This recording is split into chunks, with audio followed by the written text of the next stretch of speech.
মাগরিবের সময় হয়ে গেল। মাগরিবের নামাজ গিয়ে পড়ছে ওই বাজারের মধ্যে। মাগরিবের নামাজ পড়িয়া বাজারের দিকে যায়। মুহাদ্দিস সাহেব বাজারে গিয়ে দেখেন, দূর থেকেই দেখতেছেন যেখানে হাট উঠে, গোলামের হাট, দাস দাসী যেখানে বিক্রি হয় ওই জায়গাটা শূন্য, ওই জায়গাটা খালি, কোনো মানুষ দেখা যায় না। যারা এই গোলাম বিক্রি করতে আসে এখানেই থাকে। আল্লাহর বান্দা তারপরেও কাছে গেলেন। একেবারে কাছে যাওয়ার পর গিয়ে দেখেন একজন বৃদ্ধ বাবাজি বসে আছে, একটা দাসী নিয়ে, একটা মহিলা নিয়ে বসে আছে। জিজ্ঞেস করে, চাচা যান, দাসী কি বিক্রি হবে? বলে হ্যাঁ। মুহাদ্দিস সাহেব জানে এখন বাজারের সময় নাই। আজ থেকে 30 বছর পিছনে যান, দেখেন 30 বছর আগে মুরব্বীরা বলতে পারবেন হাট বসতো সকাল বেলা অথবা আসরের সময়ে। মাগরিবের পরে গেলে কিছুই হাটের মধ্যে পাইতো না, ঠিক কিনা বলেন? এখন অনেক জায়গায় কিছুটা পাওয়া যায়। তো মুহাদ্দিস সাহেব বুঝতে পেরেছেন দাসী যদিও চায়, যদিও পায়, ভালো দাসী এখন আর পাইব না। বাজারের শেষ দিক দিয়ে মাল যেগুলা থাকে, পণ্য যেগুলা থাকে, নরমাল গুলাই থাকে। ছাগল গরু থাকলে নরমাল গুলা থাকে। মাইকিংও হয়েছে, পোস্টারিং হয়েছে, চতুর্দিকে প্রচার হয়েছে। দনেশ্বর পাটোয়ারি বাড়ি নুরুল কোরআন মাহফিল, ওলামায়ে কেরাম আসবেন। ওলামায়ে কেরাম কোরআন থেকে বক্তব্য রাখবেন। বিভিন্নভাবে প্রচার হয়েছে, বিভিন্নভাবে দাওয়াত দেওয়া হয়েছে, কিন্তু অনেক মানুষ আছে দাওয়াত পাওয়ার পরেও, আওয়াজ শোনার পরেও আসতে পারে নাই। আল্লাহ যাদেরকে পছন্দ করেছেন তারাই শুধু আসতে পারছে, তারাই শুধু আসতে পারছে।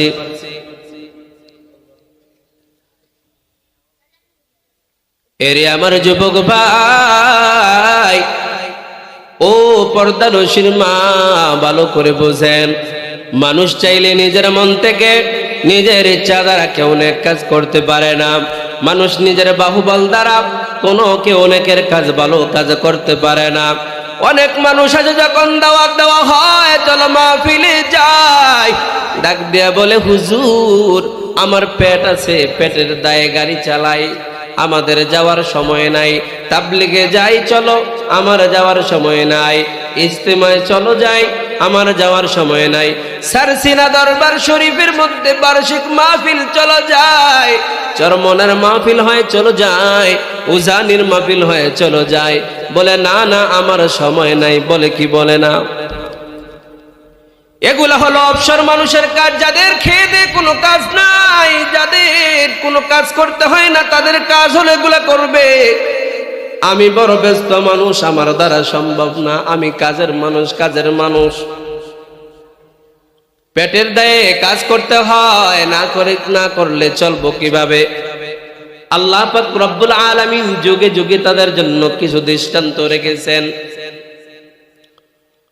আল্লামা মুজাহিদ রহমাতুল্লাহি আলাইহি আল্লাহর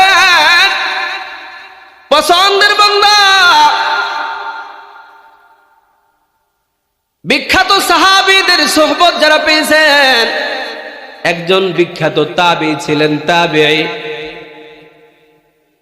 বিখ্যাত একজন তাবী ছিলেন, মুহাদ্দিস ছিলেন, হাদিস বিশারদ ছিলেন এবং যুগ শ্রেষ্ঠ মুহাদ্দিস ছিলেন, বড় আলেম, যুগ শ্রেষ্ঠ বলি আল্লাহর বান্দা। বাবা, নেক কাজ যে আল্লাহর পক্ষ থেকে আসে, তৌফিক আল্লাহ পছন্দ করলেই করতে পারে, এটা বোঝানোর জন্য বলতেছি। খেয়াল করে বুঝেন, তাবিঈর কথা বলতেছি। তাবিঈ বাজারের মধ্যে গেছেন, মুফাসসির মানুষ, মুহাদ্দিস মানুষ, দিন ইসলামের তাফসীর নিয়ে কাজ করে, হাদিসের অঙ্গনের মেহনত করে, মাদ্রাসাতে পড়ায়, সময় পায় না। দিনী অঙ্গনে অনেক খেদমত করে, নিজের সময় পায় না নিজের কাজ করার জন্য। নিজের বাড়ির কাজের সহযোগিতার জন্য একজন দাসী কিনতে যাইবেন, দাসী করে করতে যাইবেন। আজকে আমরা যেমন বাছুর গরু কিনি, ছাগল কিনি, বিভিন্ন প্রয়োজনীয় জিনিস আমাদের কাজের জন্য কিনি, গাড়ি কিনি, ওই সময়ের মধ্যে মানুষ মানুষকে কিনতো, টাকা দিয়ে কিনতো, আর তার যত কাজ আছে, জরুরত আছে, ওই মানুষের দ্বারা সে করাইতো। তাদেরকে দাস বলে, গোলাম বলে, তা দাসী বলে, এদের দ্বারা কাজ করায়। তো কাজের ঝামেলায় হাদিস পড়ায় মুহাদ্দিস মানুষ, দিনের ব্যস্ততার কারণে দিনের বেলা যাইতে পারে নাই। সন্ধ্যা হয়ে গেছে, মাগরিবের সময় হয়ে গেল। মাগরিবের নামাজ গিয়ে পড়ছে ওই বাজারের মধ্যে। মাগরিবের নামাজ পড়িয়া বাজারের দিকে যায়। মুহাদ্দিস সাহেব বাজারে গিয়ে দেখেন, দূর থেকেই দেখতেছেন যেখানে হাট উঠে, গোলামের হাট, দাস দাসী যেখানে বিক্রি হয়, ওই জায়গাটা শূন্য, ওই জায়গাটা খালি, কোনো মানুষ দেখা যায় না। যারা এই গোলাম বিক্রি করতে আসে এখানেই থাকে। আল্লাহর বান্দা তারপরেও কাছে গেলেন। একেবারে কাছে যাওয়ার পর গিয়ে দেখেন একজন বৃদ্ধ বাবাজি বসে আছে, একটা দাসী নিয়ে, একটা মহিলা নিয়ে বসে আছে। জিজ্ঞেস করে, চাচা যান, দাসী কি বিক্রি হবে? বলে হ্যাঁ। মুহাদ্দিস সাহেব জানে এখন বাজারের সময় নাই। আজ থেকে 30 বছর পিছনে যান, দেখেন 30 বছর আগে মুরব্বীরা বলতে পারবেন হাট বসতো সকাল বেলা অথবা আসরের সময়ে। মাগরিবের পরে গেলে কিছুই হাটের মধ্যে পাইতো না, ঠিক কিনা বলেন? এখন অনেক জায়গায় কিছুটা পাওয়া যায়। তো মুহাদ্দিস সাহেব বুঝতে পেরেছেন, দাসী যদিও চায়, যদিও পায়, ভালো দাসী এখন আর পাইব না। বাজারের শেষ দিক দিয়ে মাল যেগুলা থাকে, পণ্য যেগুলা থাকে, নরমাল গুলাই থাকে। ছাগল গরু থাকলে নরমাল গুলা থাকে, আগে ভালো গুলা মানুষ নিয়ে যায়। মুহাদ্দিস সাহেব বলেন, কপালে যা আছে আজকে এটাই নিয়ে যাব। ঘরের কাজ চলনা দিয়ে না কথা। মুরব্বী বাবাজিকে বলেন, মুরব্বী কত দিতে হবে বলেন? বলে কোনো দাম টাম নাই, আপনার পছন্দ হইলে যত দেন দিয়া নিয়ে যান, সমস্যা নাই। মুহাদ্দিস সাহেব এই দাসীকে নিয়ে যাইবেন। এখন কথাবার্তা দাম দস্তুর হয়েছে, দাসীকে নিবে। দাসী ডাক দিয়া বলে, এ ক্রেতা, নিবেন ঠিক আছে, তবে আমার 2টা শর্ত আছে। আমাকে যদি আপনার দাসী বানাইতে হয় তাহলে আমার 2টা শর্ত পূরণ করতে হবে। কয়টা শর্ত? আমার 2টা শর্ত পূরণ করতে হবে। ক্রেতা বলে, মুহাদ্দিস সাহেব বলে, দাসী আবার শর্ত দেয়? দাসী তো দাসী, তার কোনো ব্যক্তি অধিকার নেই, সে আবার শর্ত দেয়। কি শর্ত বলো তো দেখি? দাসী বলে, আমি বেশি কিছু চাই না। 1 নাম্বার শর্ত হলো, আমাকে সারাদিন যত কাজ করান, যেই কাজ করাইবেন করান, আপনি আমাকে কিনে নেবেন, অসুবিধা নাই।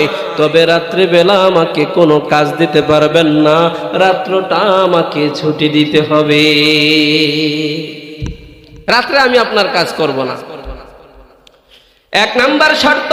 ঠিক আছে, 2 নাম্বার শর্ত কি বলো? 2 নাম্বার শর্ত হলো,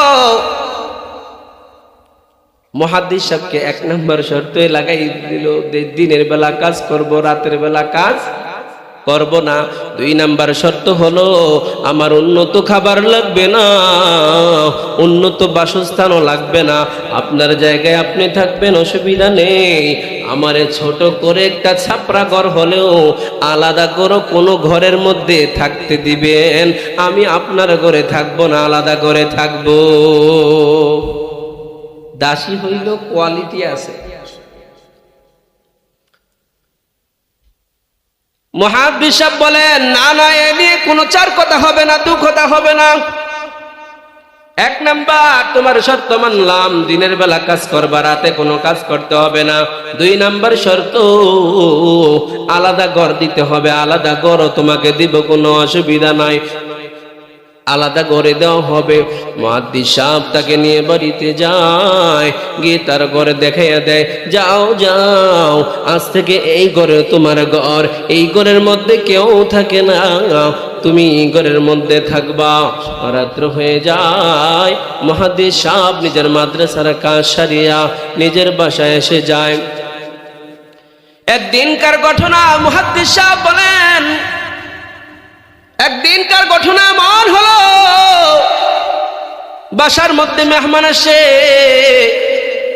মেহমান আসার কারণে ঘরের মধ্যে জায়গা হইতেছে না, আমরা যেই ঘরের মধ্যে থাকবো, এই জন্য ওই দাসীকে যেই ঘরে থাকতে দিয়েছি, ওই বাদীকে ওই ঘরের সে যেই রুমের মধ্যে থাকবে, পাশের রুমের মধ্যে আমি গিয়ে শুইলাম রাত্রেবেলা রাত্রি যাপন করার জন্য।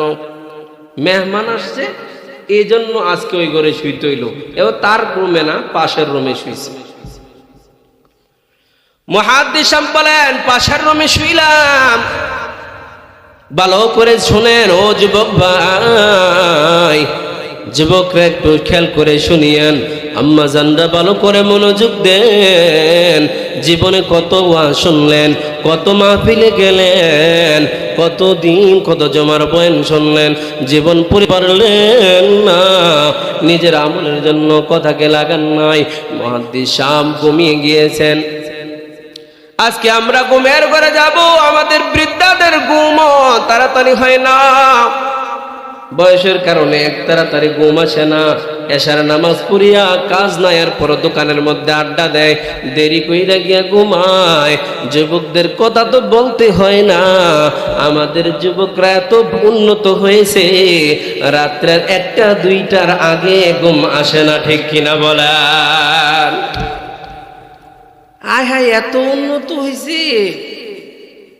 পিচ্ছি ছেলে এখনো না বালক, এই ছেলে মোবাইলের মধ্যে কি জানি খালি এমন এমন করে, রাত্রের 12টা 1টা পর্যন্ত। খিরোসরে এগুলা কি খেলে ঠেলাঠেলি করে কি? আবার আঙ্গুলের মধ্যে কালা একটা কি জানি পর্দা লাগাই লইছে, হ্যাঁ, গ্লাভস, ওই যে কইতেছে গ্লাভস লাগাইছে, এটা আমরা তো বুঝি না। তো ওইটা দিয়া নাকি সুবিধা একটু ঠেলতে। তো কি খেলে? কয় ফ্রি ফায়ার খেলে। কি খেলে? কয় পাবজি খেলে। ফ্রি ফায়ার খেলে, পাবজি খেলে, রাত্রে ঘুমায় না, দরজা আটকে ঘুমায়। দরজাটা আবজে দিছে, বইটা সামনে রাখছে, বইয়ের নিচে এখানে গেমস খেলতেছে। আম্মা যখন আসে, বইয়ের নিচে মোবাইল রাখিয়া বইটা নিয়ে গঙ্গানি শুরু করে। মা এসা বলে, মাশাআল্লাহ, আমার ছেলে কত ভালো, রাত্রের বাজে 1টা এখনো ঘুমায় না। আম্মায় কয়, দেখছো আমার হুদে কত বালা। বাপের গিয়া কয়, আর কয় যে বাবা এত পড়তে না, ঘুমিয়ে যাও, স্বাস্থ্য নষ্ট হয়ে যাবো, ঘুমিয়ে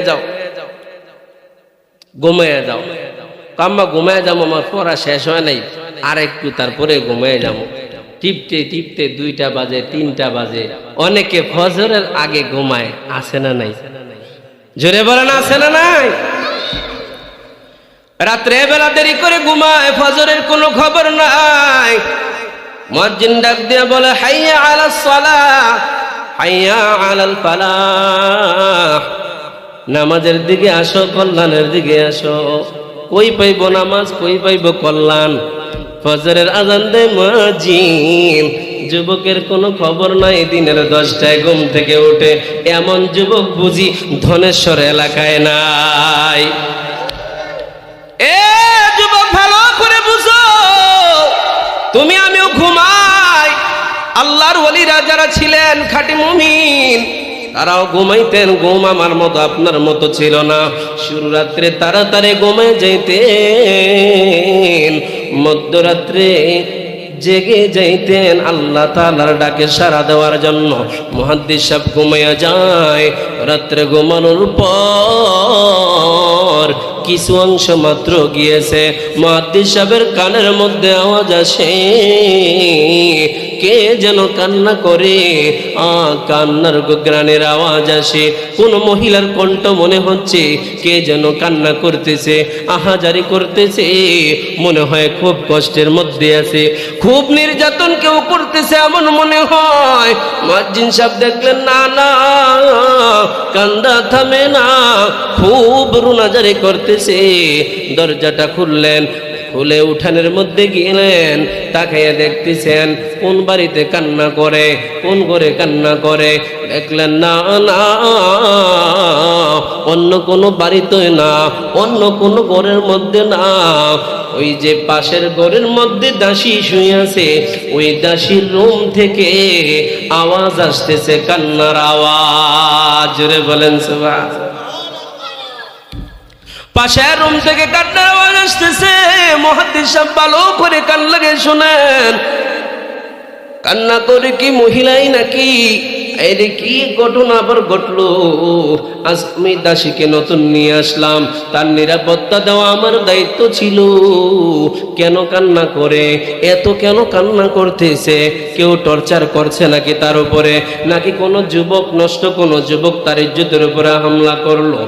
কান লাগে শুনতেছে, মহিলা কান্ন করে আবার কি যেন বলে।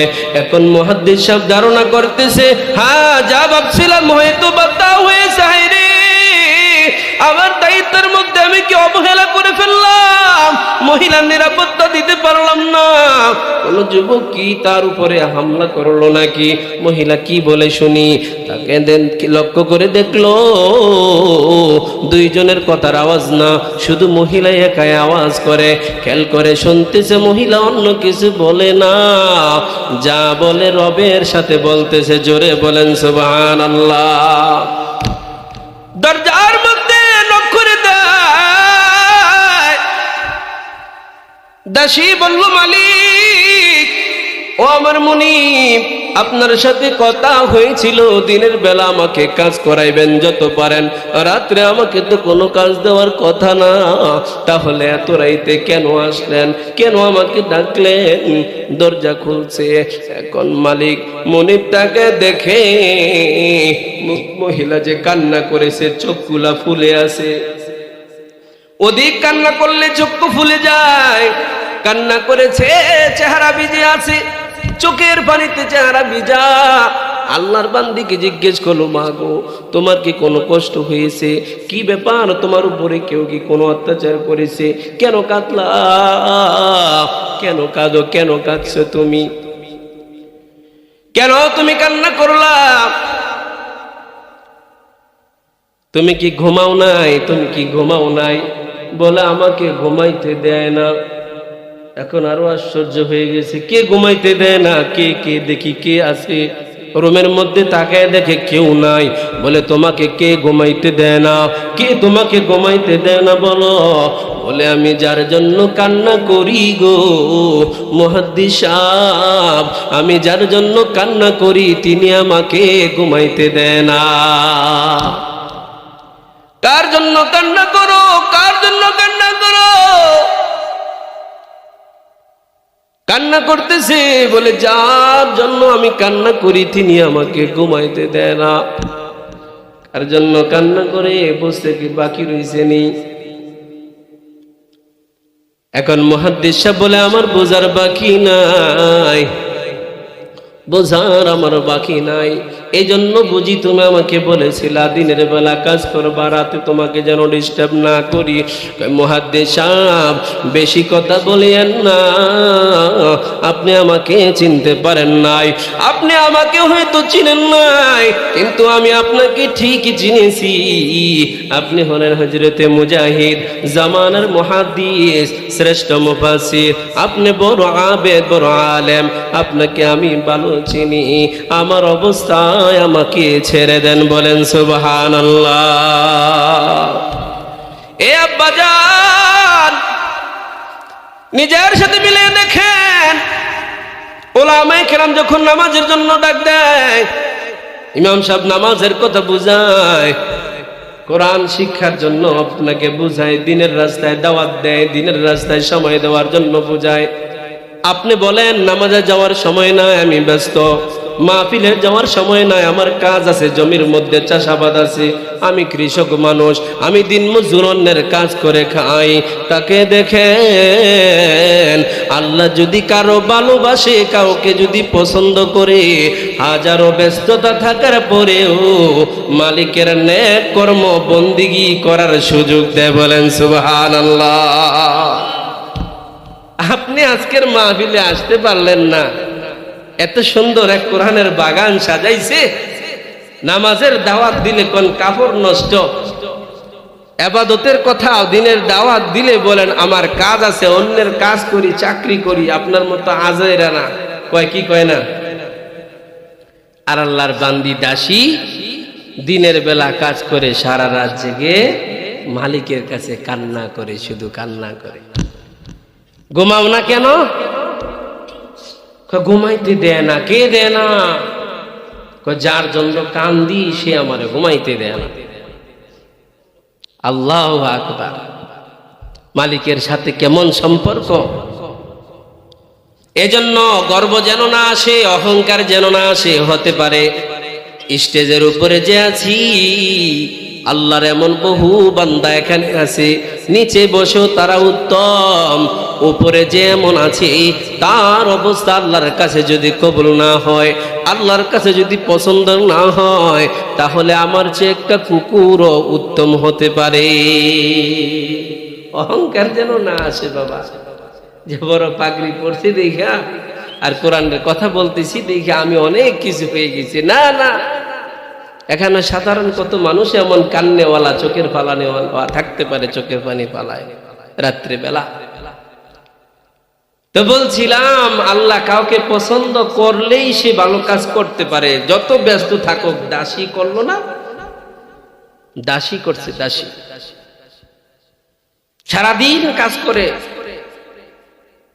রাতের বেলা তো ঘুম দেওয়ার কথা ছিল, সারাদিন পরিশ্রম করছে, সারা রাত্র ঘুমায় না, না ঘুমায় আল্লাহর কাছে কান্দে, মালিকের কাছে ক্ষমা চায়, মাফ চায়।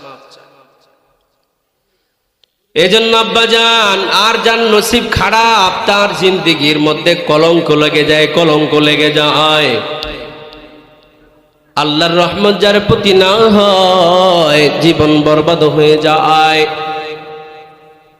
অনেকে সারা জীবন গুনাহ করবে, পাপাচার করবে, খারাপ কাজ করবে, সারা জীবন খারাপ কাজ করার পর আল্লাহ তাআলা ছোট্ট কোনো ভালো কাজ করাইবেন, ছোট্ট ভালো কাজের উসিলা আল্লাহ মাফ করে দিবেন। যেমন রাসূল সাহাবীদেরকে শোনাইতেছেন, ও আমার সাহাবীরা, দুইজন মহিলার কথা শুনি, তোমাদেরকে শোনাই। দুইজন মহিলা, একজন মহিলা এমন ছিল আমল খুবই খারাপ ছিল, দায়ুস মহিলা ছিল যার চরিত্র নষ্ট, চরিত্র খুবই খারাপ, চরিত্র ভালো না, আমল ভালো না। মহিলা পথ দিয়ে যায়, দায়ুস মহিলা, পতিতা মহিলা, পথে যাওয়ার সময় দেখে একটা কুকুর পথের মধ্যে, এই কুকুরটা পথের মধ্যে শুয়ে গড়াগড়ি করতেছে, ছটফট করতেছে, মনে হয় মরে যাবে যাবে, এই পরিস্থিতি মরে যাওয়ার মতো, মরে যাবে যাবে পরিস্থিতি। এমন অবস্থার মধ্যে ওই মহিলা দেখে নিজের মধ্যে, দিলের মধ্যে একটু ধাক্কা লাগলো, হায় রে কুকুরটা মরে যাইতেছে, যদি একটু পানি খাওয়াইতে পারতাম। এদিক সেদিক খোঁজাখুঁজি করে দেখে ওই একটা কূপ দেখা যায়, একটা কূপ আছে, কিন্তু কূপের পানি অনেক গভীরের মধ্যে, কূপের পানি কিভাবে উঠাইব? কূপের পানি অনেক গভীরে, কুকুরটা বোঝে আমার সামনে মরে যাবে, কি করা যায়? মহিলা যদিও ভালো না, পায়ের মধ্যে মোজা আছে, পায়ের মোজা খুলছে, পায়ের মোজা খুলে গায়ের যে ওন্না আছে, ওন্নার কানের সাথে বাঁধছে, ওন্নার কানের সাথে বাঁধিয়া কূপের মধ্যে ফালাইয়া, কূপ থেকে ওই ওন্নার মাথায় বাঁধা মোজার মধ্যে যতটুকু পানি উঠছে, ওই পানি চিপে চিপে কূপের থেকে পানি উঠাইয়া কুকুরের মুখের মধ্যে দেয়। কুকুর পানি পান করে এখান থেকে জ্ঞান ফিরে সুস্থ হয়ে যায়, কুকুরের পান ফিরে যায়। আর জোরে বলেন সুবহানাল্লাহ। কুকুর তার প্রাণ ফিরে পায়। আসমান থেকে মালিক ডাক দিয়ে বলে, আমার বান্দি রে, সারা জীবন এত কলঙ্কের মধ্যে ছিলি, এত খারাপ কাজ করলি, এত মন্দ কাজ করলি। আমি আল্লাহ তাআলা হলাম রহমান, আমি দয়ালু, আমি রহিম, আমি মেহেরবান।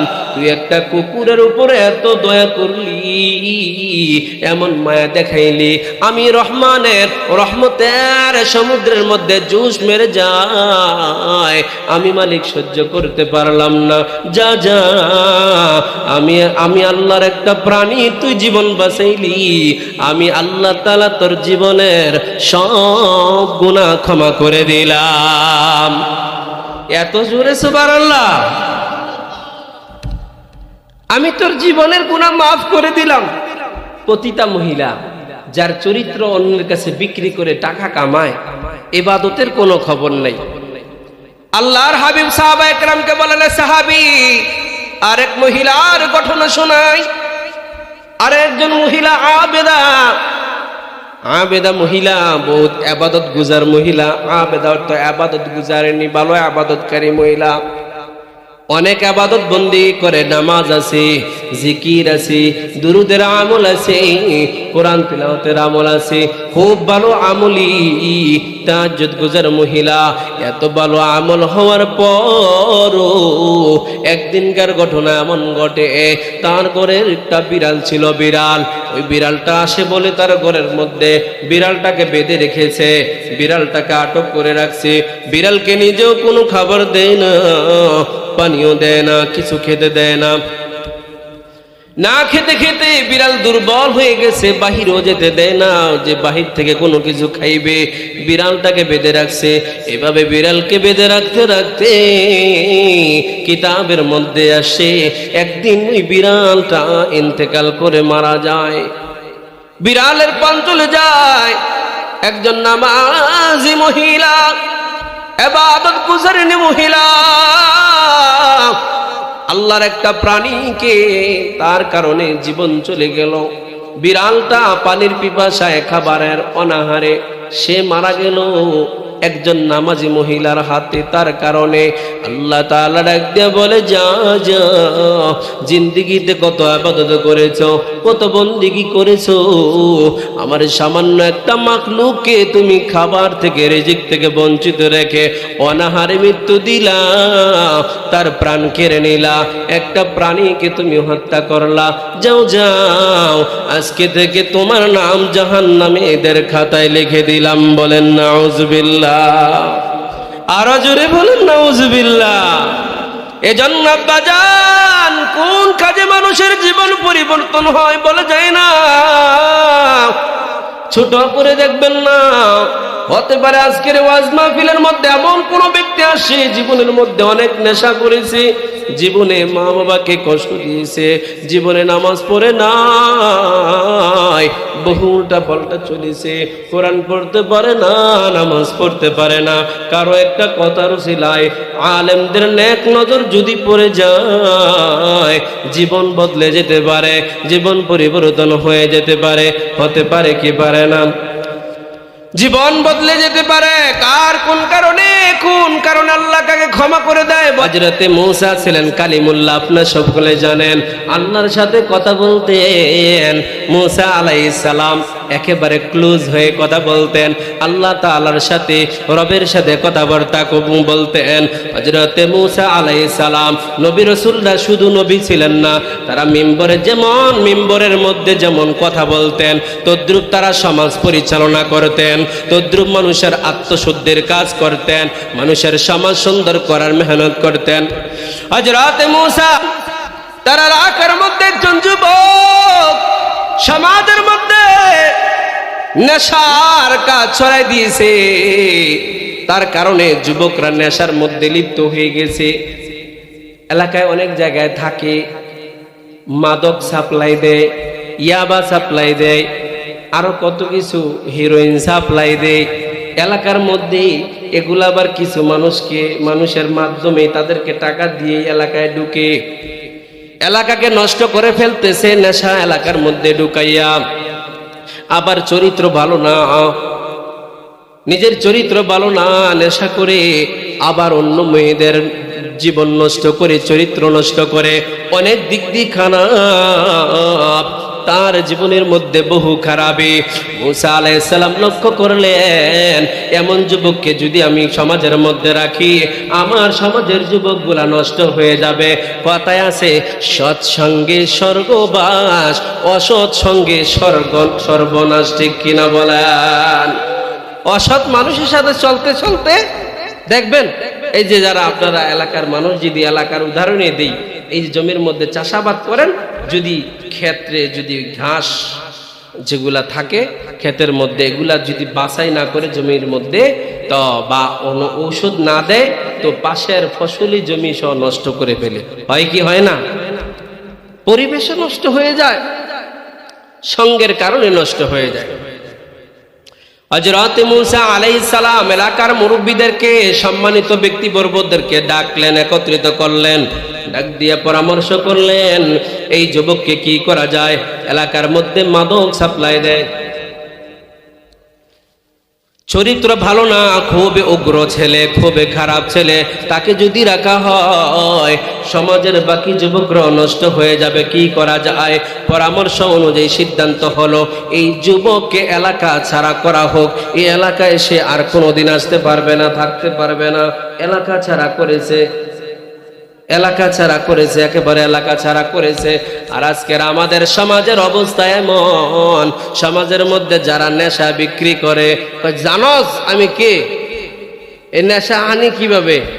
কার কাছে দিবি? যা, কার কাছে বিচার দিবি? তোর কোন বাবার কাছে যাবি? আর অর্ডার নিয়ে আনছি এখানে। মদ ইয়াবা সাপ্লাই হয় যে, উপরে টাকা দিয়েই এরপরে ঢুকছে এখানে। যাদের কাছে বিচার দিবে, যারা বিচার করবে, তাদের মাধ্যমেই ঢুকে এলাকার মধ্যে। যত খারাপই হয় বলে চাঁদাবাজি করস। এখন তো আর আগের জমানা নাই, আগের সময় নাই। চাঁদাবাজি করো, একেবারে লাল পানি খাওয়াই আনবো। কয় পারবি না, একেবারে কাগজ বাইর করে দেখায়, রিসিট আছে, সিগনেচার লয়ে লইছে অমুকের কাছ থেকে, আমাদেরকে এই জায়গায় টাকা উঠে খাইতে বলছে। যে বিচার করবে, মানে ওই গ্রামের ভাষায় বলে সরিষা, হৌরায় ভূত দৌড়াইবে, এখন সরিষারেই ভূতে দৌড়ে রাখছে, দৌড়াইবে কে? নেতৃত্ব নবী রাসূলরা দিয়েছেন। তারা শুধু আমাদের মতো মেম্বারে কথা বলতেন এমন না, মসজিদে কথা বলতেন এমন না, শুধু বয়ান করতেন এমন না, বয়ানও করতেন মানুষের আত্মশুদ্ধির জন্য, মানুষকে বুঝাইতেন। আবার যেখানে বিচার করা দরকার, লাঠি হাতে দরকার, অস্ত্র দরকার, নবী রাসূলগণ সেটাও করেছেন। ঠিক কিনা বলেন মুসলমান? নবীজি তাবলীগও করেছেন, আবার নিজে জিহাদের ময়দানে থেকে নিজে যুদ্ধে অংশগ্রহণ করেছেন, যুদ্ধ করেছেন কাফিরদের বিরুদ্ধে, তাগুতদের বিরুদ্ধে, আল্লাহদ্রোহী খোদাদ্রোহীর বিরুদ্ধে যুদ্ধ করেছে। আপনাকেও সেই আদর্শে আদর্শবান হতে হবে। হযরত মুসা আলাইহিস সালাম পরামর্শে বসলেন, এলাকার মুরব্বীদেরকে নিয়ে পরামর্শ সাপেক্ষে ওই যুবককে এলাকা ছাড়া করা হলো। ওই যুবক এলাকা থেকে অনেক দূরে চলে যায়, গিয়ে এক জঙ্গলের মধ্যে এসে জায়গা লো, এক জঙ্গলের মধ্যে, জঙ্গলের মধ্যে থাকে, সেখানে কোনো খাবারের ব্যবস্থা নাই, অন্য কোনো পোশাকের ব্যবস্থা নাই, কাঁথা বালিশ নাই। খাবার না খাইতে না খাইতে, পানি পান না করতে না করতে, নিজে ওখানে থাকতে থাকতে অনাহারে অসুস্থ হয়ে গেছে। অনেক রোগ তার শরীরের মধ্যে বাসা বাঁধছে। অনেক দিন থাকতে থাকতে এমন হয়ে যায়, দীর্ঘদিন পরে এই লোকটা এমন অসুস্থ হয়েছে। একটু কথা বলি, ভালো করে বুঝবেন। আল্লাহর অনেক বান্দারা আছে, তার মৃত্যু হবে, মৃত্যুর আগে দিয়ে সে নিজে বুঝতে পারে বেশি দিন বাঁচবে না। ঠিক কিনা বলেন? এই জন্য বুঝতে পারে, আমার ডাক্তারের কাছে নিস না, টাকা পয়সাটি নষ্ট করিস না, মেসেজ আসছে, বুঝে বাঁচবো না বেশি দিন। অনেক মানুষই বুঝে, কিন্তু সবাই বলতে পারে না যে আমি বাঁচবো না, সবাই বলতে পারে না।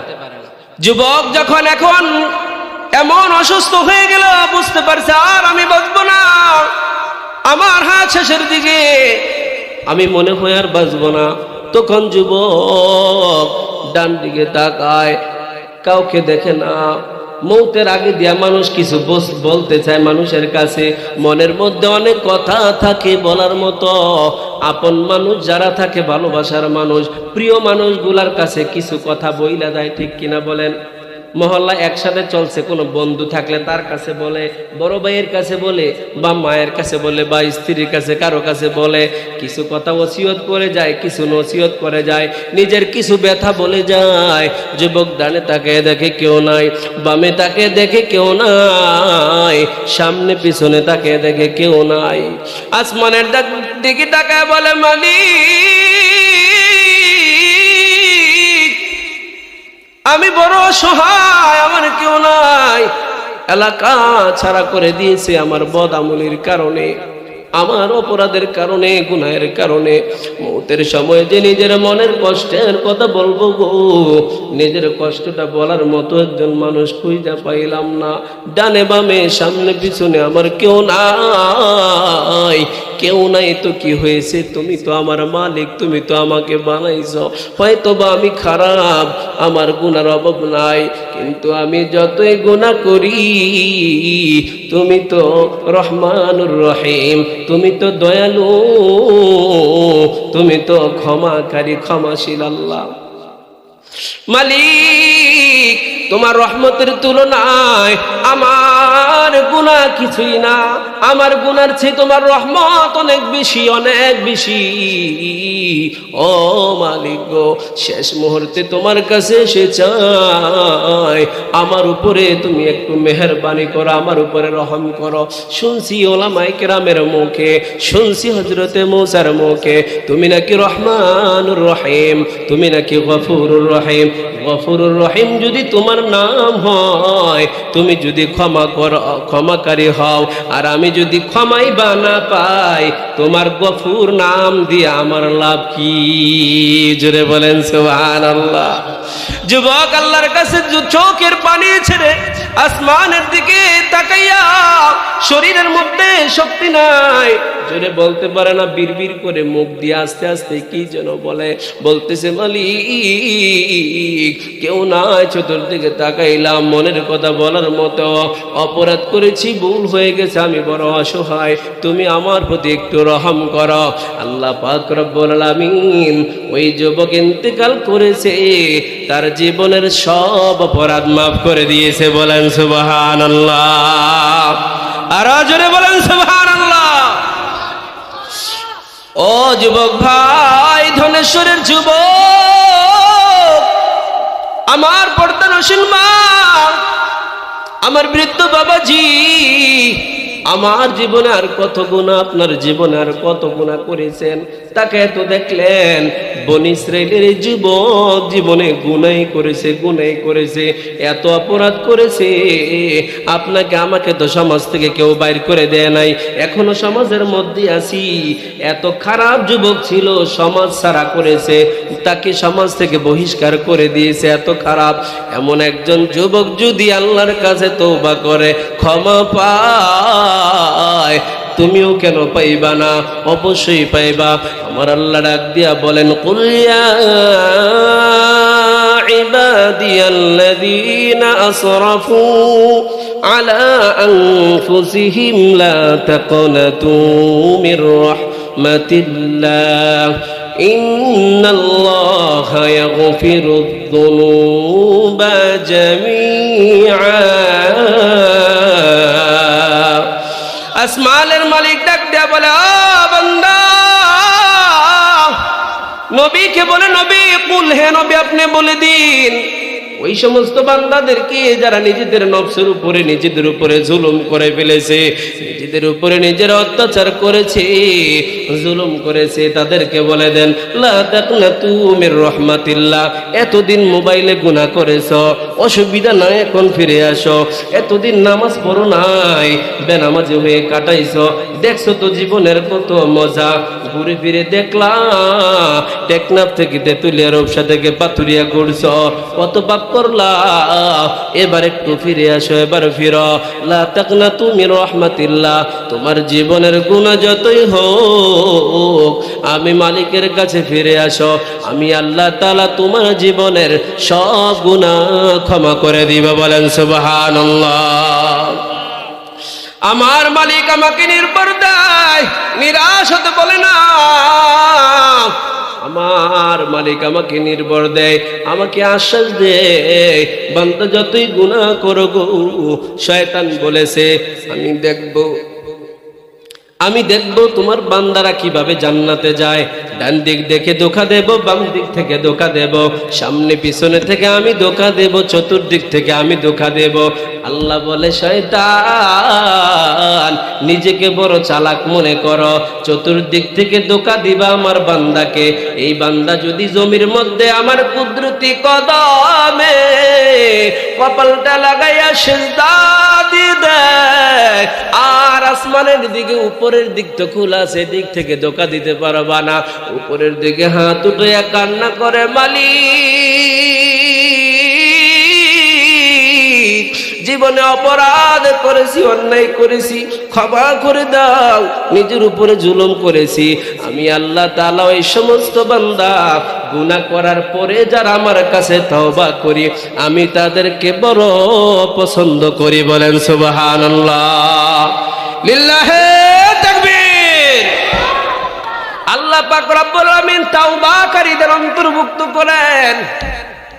মালিক জানাই দিয়েছেন, বান্দা নিরাশ হওয়ার কোনো কারণ নাই, যত অপরাধ হয়ে যাক আমার কাছে হাত উঠাও। ওই যে বনি ইসরাইলের যুবক আল্লাহ তাআলার কাছে জীবনের শেষ মুহূর্তে কত অপকর্ম জীবনে করলো, শেষ মুহূর্তে এসে তওবা করে ক্ষমা পেয়ে গেল। শেষ হয় নাই, খেয়াল করে শুনেন, মজার ঘটনা রয়ে গেছে। হযরতে মূসা আলাইহিস সালামকে আল্লাহ তাআলা ওহী পাঠাইলো, মূসা আল্লাহর সাথে কথা বলতো। আপনারা জানেন, তুর পাহাড়ে গিয়ে মূসাকে আল্লাহ তাআলা ওহী পাঠায়, মূসা আমার এক বন্ধু মারা গেছে, ওই জঙ্গলের ভিতরে আছে, তার জানাজা দিতে হবে রে মূসা, যাও আমার বন্ধুর জানাজার মধ্যে যাও। হযরতে মূসা আলাইহিস সালাম জানাজা দেওয়ার জন্য ওই লোকের জানাজা পড়াইবে জঙ্গলের ভিতরে গেছে। জঙ্গলের ভিতরে খুঁজে দেখলো কই কারো লাশ নাই, এক কোণার মধ্যে পড়ে আছে একটা লাশ। তাকে দেখলো এইটা তো ওই লম্পট যুবক, দুশ্চরিত্রবান যুবক, নেশা করতো, যে নামাজ পড়তো না, চরিত্র ভালো ছিল না, নষ্ট যুবক। হযরতে মূসা আলাইহিস সালাম তো আবার মুখে আটকাইতো না, বলতে পারতেন, আল্লাহর সাথে বলতেন, বহু কিছুই বলতেন, অন্য নবীরা বলে নাই এমন কিছুও বলতেন আল্লাহর সাথে। হযরতে মূসা আল্লাহকে বলে, আল্লাহ আপনি বললেন আপনার বন্ধু মারা গেছে, তার জানাজা পড়াইতে হবে, কই দেখলাম না তো আপনার বন্ধুকে। এমন একজনের লাশ পড়ে আছে যে জীবনে আপনার শত্রু ছিল। এই যুবকের কথা বলতেছে মূসা আলাইহিস সালাম, যে আপনার শত্রু ছিল, জীবনে শুধু অন্যায় আর পাপাচার করেছে, কোনো ভালো কাজ করে নাই, তার লাশ পড়ে আছে। হযরতে মূসা আলাইহিস সালাম বলে, আল্লাহ আপনার কথায় কাজে তো মিল পাইলাম না, কিছুই বুঝলাম না, কি বুঝাইলেন? আল্লাহ বলে, মূসা রে, আমি আল্লাহ তাআলা যা বুঝাইতে চাইছি তুমি তো বুঝো নাই। শোনো, এই যুবককে যেমন তোমরা সমাজ থেকে তাড়াইয়া দিলা, জীবন অপরাধ করেছে, অন্যায় করেছে, এই যুবক সমাজ থেকে বের হয়ে যখন একা হয়ে যায়, রুগ্ন হয়ে গেছে, অনাহারে কষ্টে কষ্টে ধুকে ধুকে কষ্টে রোগান্বিত হয়ে নিজে রোগাক্রান্ত হয়ে মারা গেছে।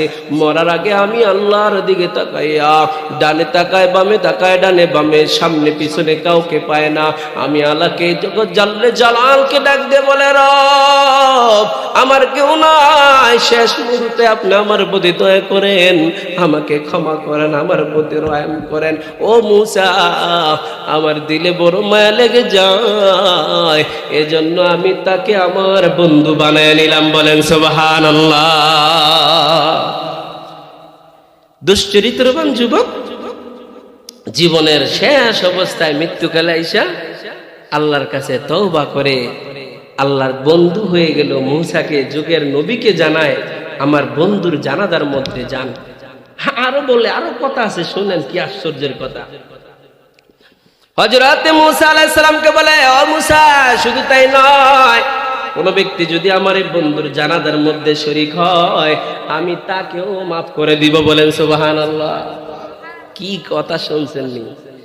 দুশ্চরিত্রবান যুবক, লম্পট, সমাজ থেকে যাকে বের করে দিয়েছিল, মূসা তো আশ্চর্য আল্লাহর রহম দেখে, আল্লাহর দয়া দেখে।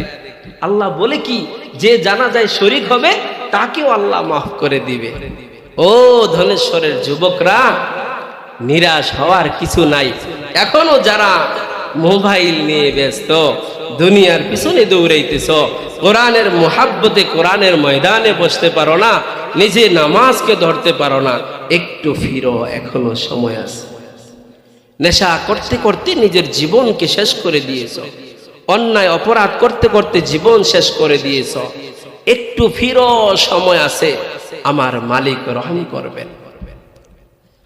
আর যদি জীবনকে এভাবে কাটিয়ে দিই, নিজের জীবনকে যদি কাজে লাগাইতে না পারি, নিজের জীবনের মধ্যে যদি পরিবর্তন না করি, আজকে নামাজের জন্য ডাক দিলে বলো আমার ব্যস্ততা আছে, আমার কাজ আছে, আমার কৃষি আছে, আমার ব্যবসা আছে, আমার চাকরি আছে, বলে কি বলে না? জোরে বলেন, বলে কি বলে না? আমার এলাকার এক চাচাকে বলছিলাম, চাচার মুখের মধ্যে পোকায় ধরে গেছে, জিহ্বার মধ্যে পোকায় ধরে গেছে, মুখের ভিতরে।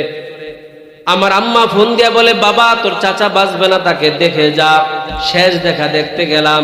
আমি গিয়ে কারগুজারি শুনেছি, দাওয়াতে তাবলীগের মধ্যে কিছু কিছু আল্লাহর বান্দারা গিয়ে ক্যান্সার রোগ থেকে ওখানে দোয়া করে, আল্লাহর ওলিদের দোয়া নিয়ে ভালো হয়ে আসছে। আমি চাচাকে বললাম, চাচা আমি আপনার বাতিজা, আমাকে কি চিনছেন? যখন চাচি পরিচয় করাই দিল, বলে বাতিজা বলো, কি বলবো বলো, বলো আমার অবস্থা ভালো না, আমার জন্য দোয়া করো। আমি বললাম, চাচা আপনি নিয়ত করেন, আল্লাহর কাছে শুধু একটা কথা বলেন, মালিক আজকে আমি নিয়ত করলাম, যদি এই রোগ থেকে আমি বেঁচে যাই, আপনি যদি আমাকে হায়াত ভিক্ষা দেন, সুস্থ হইলে আপনার দিনের রাস্তায় আমি 3 চিল্লা সময় লাগাইব। 3 চিল্লা 4 মাস সময় লাগাবো। আমি আমার চাচারে বললাম। এখন উনি জিকির ফিকির কোনো কিছু নাই, শুধু কয় আল্লাহ আপনি সুস্থ করলে চিল্লায় যাবো, সুস্থ করলে চিল্লায় যাবো, সুস্থ করলে চিল্লায় যাবো বলতেছে খুব তাড়াতাড়ি। বাঁচার আশা বুঝেন নাই? বাঁচার আশা, বাঁচতে কে না চায়? এই চাচারে আল্লাহ তাআলা হায়াত দিছে। এই পচার রোগ, যে পচার রোগ যেটা মারা যাবে, এই ব্যক্তি উনি কিছুদিন পর সুস্থ হলেন, এখন হাঁটেন, চলেন। আমরা তো বাড়িতে যাওয়ার সময় পাই না। ঈদের সময় বা পরীক্ষার কোনো বন্ধের সময় বাড়িতে গেলাম, রাস্তার মধ্যে দেখা চাচার সাথে, চাচারে সালাম দিলাম, বললাম চাচা এখন কেমন আছেন? আলহামদুলিল্লাহ বাতিজা ভালো আছি। তো চাচা অসুস্থ যখন ছিলেন, একটা নিয়ত করছিলেন সুস্থ হওয়ার পরে আল্লাহর রাস্তায় সময় লাগাইবেন, সময় দিবেন, তো এই নিয়তটা এখন পুরা করেন। ও বাতিজা তুমি তো জানো তোমার স্বাস্থ্য বোন 7 জন, 4 জন বিয়ে দিয়েছে, আরো 4টা মেয়ে বাকি, 3টা মেয়ে বাকি আছে। এখন আমি যদি তাবলীগে বইয়ে থাকি, গরু ব্যবসা করি, ব্যবসা বাণিজ্য দেখবো কে? চিন্তা করছেন নি কত বড় নিম্ন খারাপ মানুষ? মইরা যায় ওখান থেকে, আল্লাহ বাঁচায় আনছে, আর উনি মেয়ে বিয়ে দেওয়ার চিন্তা করে যায় না। কেউ এমন নিম্ন খারাপ মানুষ আছে না নাই? জোরে বলেন আছে না নাই? এজন্য আল্লাহ তাআলা কোরআনে বলেছেন, ইন্নাল ইনসানা লিরাব্বিহি লাকানুদ। জোরে বলেন ঠিক কিনা? আমার আল্লাহ পাক রব্বুল আলামিন বলেন, ও দুনিয়ার মানুষ, মানুষ না বড় নিমক খারাপ। আমি আল্লাহ তাআলার নুন খাইবে কিন্তু গুণ গাবে না, কৃতজ্ঞতা করবে না, তারা বড় নিমক খারাপ হবে, মানুষটা বড় নিমক খারাপ হবে। সময় থাকতে ঘুরে আসো, ফিরে আসো, এখনো সময় আছে। আর যদি না ফুরো, আলেমরা বোঝায়, বক্তারা বুঝাইতেছে, মুফাসসিররা বুঝাইতেছে, খতিব সাহেবরা বুঝাইতেছে, একদিন যদি মওত হয়ে যায়, দিলের কান নিয়ে শুনেন যুবক ভাই, ও মুরব্বী বাবাজি ভালো করে শুনেন। আমার সামনে দিয়ে আপনার সামনে দিয়ে কত মানুষের মরণ হয়ে গেল, কত বাচ্চারা মরে গেল, শিশুদের প্রাণ চলে যায়, কত যুবক মরে যায়, মরার কথাও ছিল না, কত মানুষ কান্না করে হায় রে যুবকটা বড় ভালো ছিল, গতকাল মাত্র কথা বললাম, কত সুন্দর যুবক, কত ভালো ব্যবহার, বয়স মাত্র 20 থেকে 25, এমন সময় ছেলেটা মরে গেল, ছেলেটা চলে গেল, তার জন্য আফসোস হয়। দাদার আগে নাতি চলে যায়, বাবার আগে ছেলে চলে যাইতেছে। আজকে যারা বলো হুজুর নামাজ পড়ার সময় নাই, আজরাইল যদি তোমার সামনে আসে, যেদিন তোমার কোনো উপায় থাকবে না, 1 সেকেন্ডের জন্য সামনেও যাওয়ার সুযোগ নাই, পিছনে যাওয়ার ডানে বামে যাওয়ার সুযোগ থাকবে না, আজরাইল এসে নিয়ে যাইবে। কবরের মধ্যে আযাব শুরু হয়ে যাবে, কবরে জগৎ শুরু হয়ে হাসর শুরু হয়ে যাবে।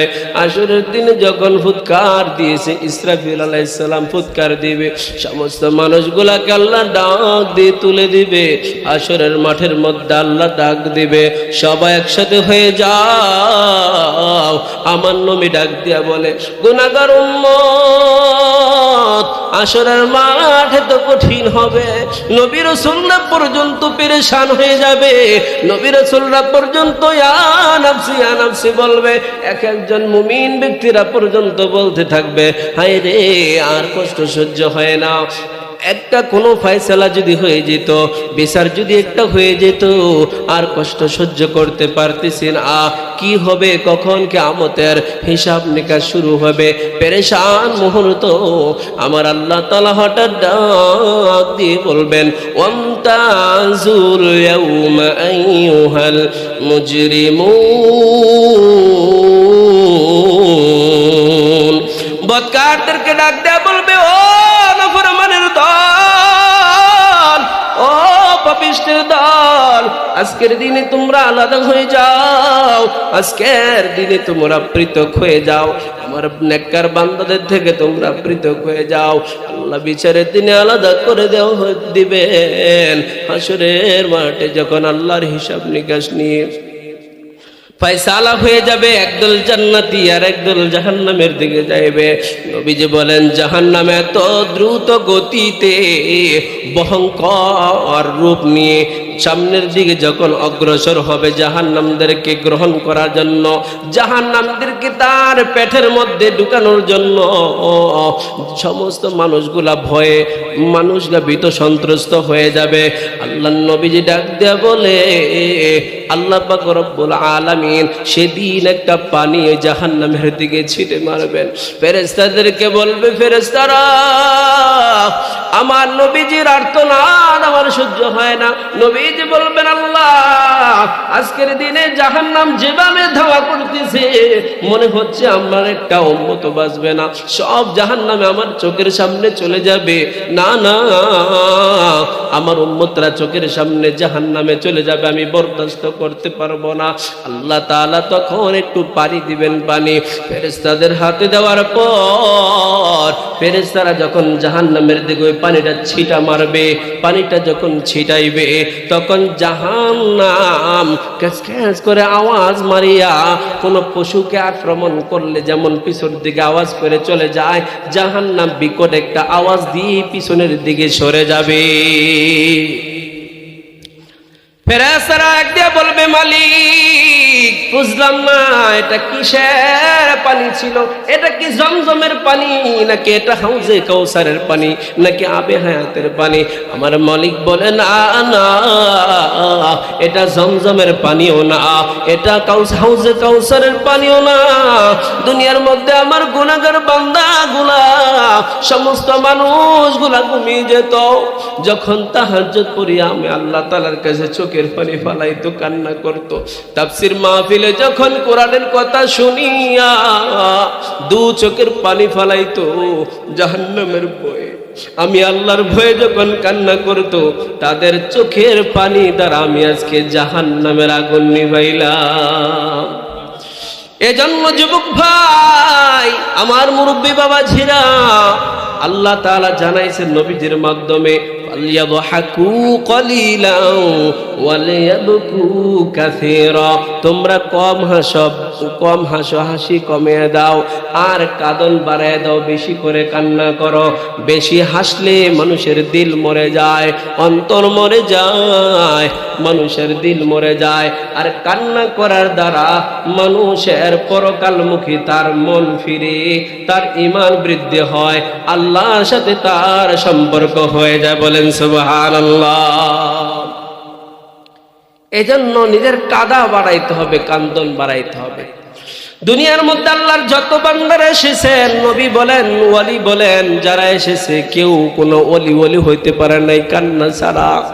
তাদের চোখের পানি ছিল, নবীদের চোখে পানি ছিল, সাহাবায়ে কেরামের চোখে পানি ছিল। পাপ যদি কারো দ্বারা কখনো হয়ে গেছে, সাথে সাথে আল্লাহর কাছে তওবা করেছে। জীবনে কত গুনাহ করলাম, কত অপরাধ করলাম, কত নামাজ ছুটে গেল। মুয়াজ্জিন মাইকের মধ্যে আযান দেয়, নামাজের দিকে আসো, কল্যাণের দিকে আসো, আমার আল্লাহ সবার বড় আর আমি বড় না, না আমার সিএনজি বড়। সিএনজি চালক এদিক দিয়ে ফজরের আযান দেয়, মানুষ মসজিদে নামাজ পড়তে যায় আর সে গাড়ি নিয়ে রোডের মধ্যে দৌড়ায়। ঠিক কিনা বলেন? দিন মজুর দৌড়ায়, ওই যে চাকরিজীবীরা, ব্যবসায়িকরা ফজরের নামাজ না পড়া ঘুমায়, দিনের 10টায় উঠিয়া নামাজ না পড়ে কর্মক্ষেত্রে চলে যায়। কিন্তু আমার মালিক, আমার আল্লাহ এত মেহেরবান, এত দয়ালু, আমার মালিক কিন্তু নামাজিরে যেমন খাওয়ায়, বেনামাজিরেও খাওয়ায়। নামাজিরে যেমন সূর্যের আলো দেয়, বেনামাজিরও সূর্যের আলো দেয়। ও বাবা, আমি যখন ঘুমের ঘরে যাই, ঘুমের ঘরে তো আমার এমনও হইতো একটা বিচ্ছু কানের দিকে ঢুকতো, একটা বিচ্ছু ঢুকতো, একটা বিচ্ছা ঢুকার কারণে মৃত্যু হয়ে যেত। নবীজি বলেন, উম্মতেরা আমার, রাত্রেবেলা যখন তোমরা ঘুমাও তখনও আমার আল্লাহ তাআলা তোমাদেরকে বলে না, আমার মালিক বলে না, লা তাখুযুহু সিনাতুন ওয়ালা নাওম। ওই যে সূরা বাকারার মধ্যে আয়াতুল কুরসি খুলে দেখো, আমার রব ঘুমায় না, আমার রবের কোনো ঘুম নাই। ঘুম তো দূরের কথা, তন্দ্রাও আসে না। তন্দ্রা বুঝেননি? জিমানি, ঘুমের জিমানি, বসে বসে জুড়ায়।